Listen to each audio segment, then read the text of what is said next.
Yo, this is Eternal Plays Pokemon Shining Pearl. We did a little other things last time because Mesprit, Azelf, and Uxie were encountered. Mesprit is roaming, so we won't be going for her.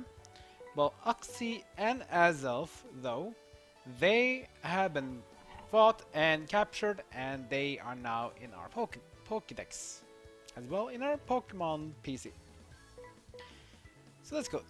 But now with that out of the way, we can continue on with our journey. Time to go to the Pokemon League. To get to the Pokemon League is very simple. You head north from Sunyshore City. So I did mention, I think it was when I did the previous episodes about my Pokemon League team. So I decided that I'm going to be switching out my Pokemon, not all of them. The Pokemon that I will be switching out is these four. Rapidash, Luxray, Empoleon, and Medicham will be switched out. Staraptor and Roserade will be kept on because I wanted some Pokemon in. But don't worry, I'm not gonna go with like 4 level 100 Pokemon. That'll make it a bit boring. I will have Pokemon that are higher level though, like around in the late 60s or early 70s.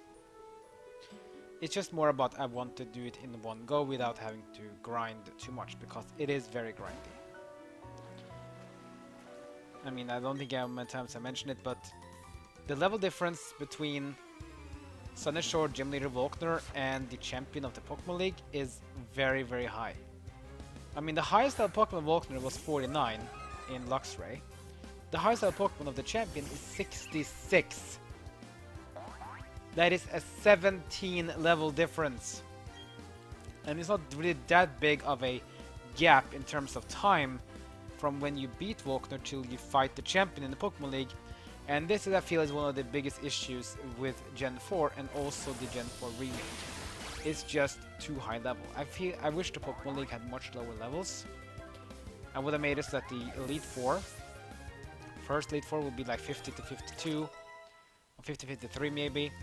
Second one could be like 52 to 55, then 54 to 57, then maybe 56 to 59, and the champion can then be 57 to 62. But not this big gap. It's 17 levels from the highest level Pokemon of Volkner and the highest level Pokemon of the champion. And as you can see, it's not that big of a gap from the time when you beat Volkner and you just go up to this water route here and then to Victory Road and then you're in the Pokemon League. It's not really that much happening. And it's 17 levels. It's just too much. Sorry, but I don't like it. Anyways, you probably should spend some time to level here, so I'll be bringing in Roserade to get into as many levels as possible. I also want to get into levels on the Staraptor. Let's see how much I will need them though. But I can mention already now, it's fine, is the Pokemon we're gonna face at the Pokemon League. So we have Elite Four, and Elite Four will always have a single-minded type almost all the time. So they specialize in one type, and then the champion has sort of like a mixed team. So the first Elite Four will focus on bug types. So bug, weak to fire, weak to flying, weak to rock. You know the drill. Bug are very squishy, easy to beat. But don't think this Elite Four member is a squishy, bad Pokemon trainer though. He's actually a tough one. So you might still want to be prepared. The second Elite Four member though is also not a pushover, because now we go from bug to ground. Ground is immune to electric, but is weak to a lot of things, for example water and grass and ice and so on. The third Elite Four member we already have met, which is Flint. We met Flint at Sunyshore. He's the third Elite Four member. He is Fire type Elite Four member. Fire is weak to ground, weak to rock, weak to water. A lot of ways you can take out the fire Pokemon. The last Elite Four member uses Psychic types. Psychic, weak to dark, also cannot really deal damage to dark types. And Psychic is also weak to bug. So that's a nice way of taking care of the Psychic types. Now, even though I said all this, be warned that in this game, the Elite Four usually have a very varied setup. terms of moveset, in terms of EVs and held items. So even though you think, okay, I'm just gonna use Pokemon that are super effective against them and then I'm gonna win, you will be beaten easily. Because they like to use moveset to counter Pokemon, so you might even have Psychic type Pokemon maybe using fighting moves like Focus Blast, which is a special attack fighting move. A great move to use against Dark types because Dark is weak to fighting. So you might want to be careful, because even though you use Pokemon that are super effective against the type you face, they might have moves that they'll use against you to do super effective damage back. The good thing though is that usually they don't get any bonus from doing these things because you know of that type. Still they can deal good damage because they might have very high stats. So you want to be careful. Now Champion has 6 Pokemon, and I think the lowest level of the Champion's Pokemon is 62 and the highest is 66. Which I feel is just absolutely too much. I think it should have been highest, it's like 60 or 62 should be the highest. It's just too high, it's just too much grinding. I don't mind if the rematch in the post game when you fight Elite Four again, that they have then much higher level. That's fine, because then you are in the post game and you can have access to all content in terms of leveling, grinding and whatnot, but at this stage it's just too high. Now we're gonna have a double battle in the waters. Hopefully we won't be drowning doing this. So face off against Swimmer Colton and Swimmer Page. They have a lot of Pokemon. They start off with Wingull and Marill. Both of them are water types, both of them are dual types as well. Marill dual type Fairy and Wingull dual type Flying. That means they have a lot of weaknesses combined. So Marill usually is resistant to steel, but now is neutral to it because of the Fairy weakness. They actually have 3 each, that's a 6-team fight. Dazzling Gleam can be used as well. Fairy types not resistant to themselves, that's the way it's effective against Marill. It's not what you use, I can just use Air Lace, doesn't really matter. Damn! I mean, Wingull and Marill doesn't really have a lot of stats. That's why we're also very high level now compared to these. Next up will be Pelipper, the evolved form of Wingull. And here comes Golduck. This is the evolved form of Psyduck. Pelipper often has the ability to drizzle, causing rainfall, which means it's sort of like a rain dance. When it's rainy, that means water damage is increased, fire damage is decreased, and Thunder will have perfect accuracy. Solar Beam will have 2 turns to fully use its move. I don't think Dazzling Gleam will one-shot these because these are much more tankier and harder to beat. Let's just go all out on Pelipper first.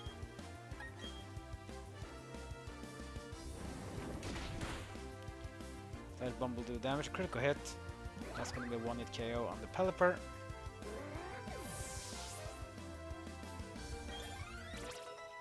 Luck rate still 56. Let's learn Crunch. Finally! A Crunch is basically the upgraded version of Bite. Bite has 60 power. Crunch has 80. Now the only difference here is that Bite can cause flinch. Crunch can reduce defense, which is, in my opinion, much better. Flinch is decent, but if you're not able to go first, that's kind of what's a bit of an issue. So let's get rid of Bite and learn Crunch. Air Lace from Golduck, not enough to KO. Sun Headbutt, which is actually a physical psychic move.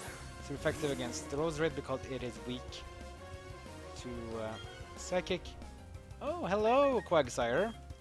You are 4 times weak to Grass, as a Water Ground type. Of course, we are going to attack it with Roserade. Heal up all the damage it took right there. Bye bye, Quagsire. I wonder if Quagsire will have a a Paldean form as well as Whooper. Because Whooper's Paldean form is so cute. His whiskers are bones, which just looks like, it actually looks like a poison. Down goes Skoldak. That means we have taken down 5 Pokemon. We have 1 more Pokemon to face, which is going to be another Wingull. Easy peasy. Let's just Sludge Bomb and Airways. Here we go. Not hard at all. Interesting fight though. At least we got some more Pokemon to face. And some levels next XP. Most important thing is for Roserade and Staraptor to get levels. They will be the ones used in my team moving forward to the Pokemon League. The rest will be benched, but don't worry, I will bring them back in the post game. I'm only using this team for this clear of the Pokemon League. I might use these Pokemon again in the future when we're gonna do the re-clear of the Pokemon League later on, but we will see. I will re-clear the Pokemon League again because they will have higher levels, better teams, and so on. But we'll see. Tentacruel, dual type water poison, which means it's resistant to both poison and fairy, and is not weak to grass because it is a poison type. Poison is resistant to grass, water is weak to grass. You can able to do some damage, but not too much because Tentacruel is very tanky when it comes to special attacks. Tentacruel has very high special defense. Physical defense though is really weak, so if you do have physical attacks, hit it with physical attacks and it will deal more damage. Because of level difference though, I will still do enough damage and I will KO it after 2 hits with Giga Drain. And rolls is 56. Another first 4 on special attack. That's pretty good. You got the upper hand on me. I guess I did.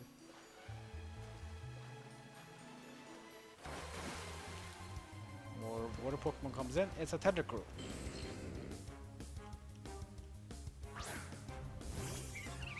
Tentacruel does have some nice moves though. Like, you know, in Gen 1 it learned Acid Armor. Acid Armor is a nice move for Tentacruel to sort of fix his weakness to physical attacks because it increases defense by 2. I found a trainer who's floating in the water.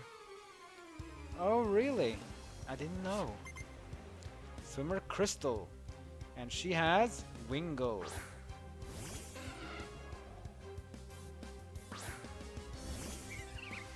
I mean, Pelipper is not really a bad Pokemon, I think, in competitiveness because of the Drizzle ability.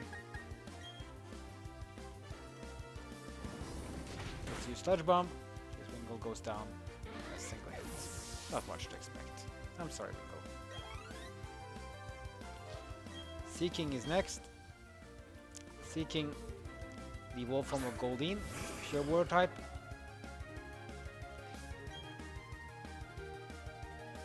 Let's just our Sludge Bomb. Easy to beat. It doesn't really have a lot of defense either. I think it's a bit more on the defensive side and offense and speed. I had my fill.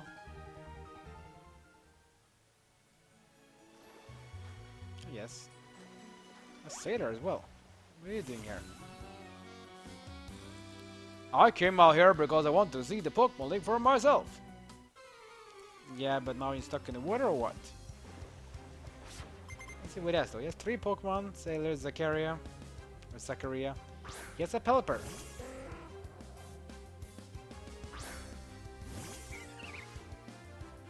So Pelipper, dual type, water and flying. No Drizzle. Has an ability causing rain to fall. So Pelipper, because of the Drizzle, makes it a very, very good partner in double battles. Especially when teaming him up with a Pokemon that can use Thunder or Water Pokemon in general. Because he can put up Rain Dance without having to waste a turn. Here comes Gastrodon. This is the West Sea Gastrodon because it's pink and brown. Dual type water and ground, and that's not good for it because now it has a 4-time weakness to grass. abuse that. Easy. The Giga Drain will take care of Gastrodon. No chance to survive. Comes Machoke. So Machoke is a fighting type, which means it's weak to Psychic, it's weak to Flying, and Fairy.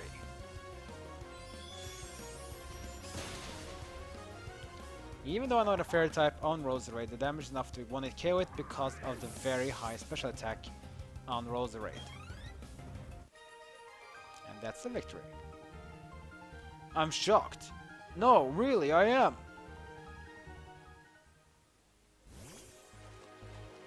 Well, that was a shocking statement.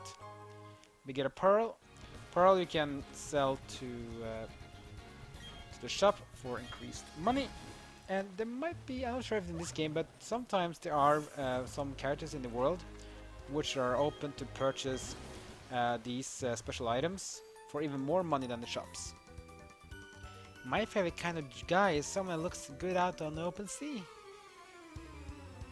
Like, with like a shorts on or dressed?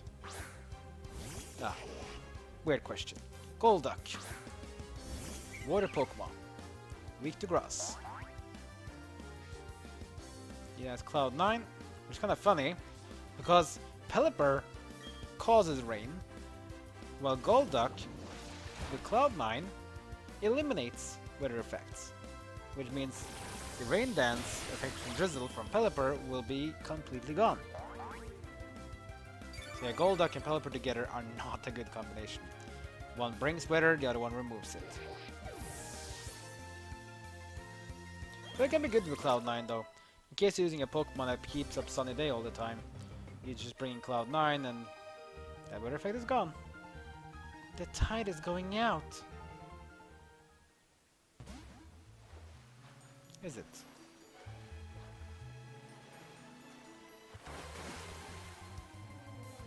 So our pop comes in. Ah, here, speaking of Pelipper, we got our own if you want to. Not gonna bother with it though.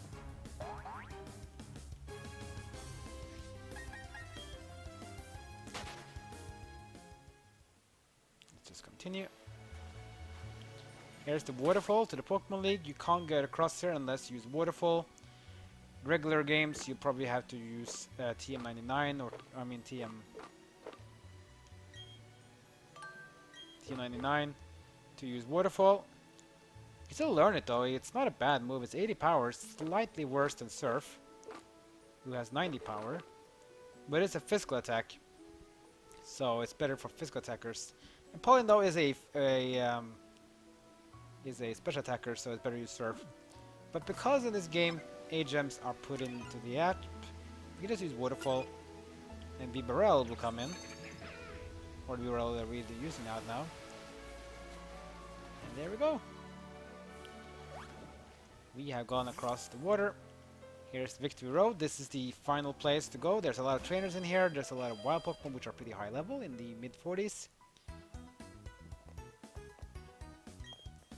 It broke me once, but that only added to my resolve.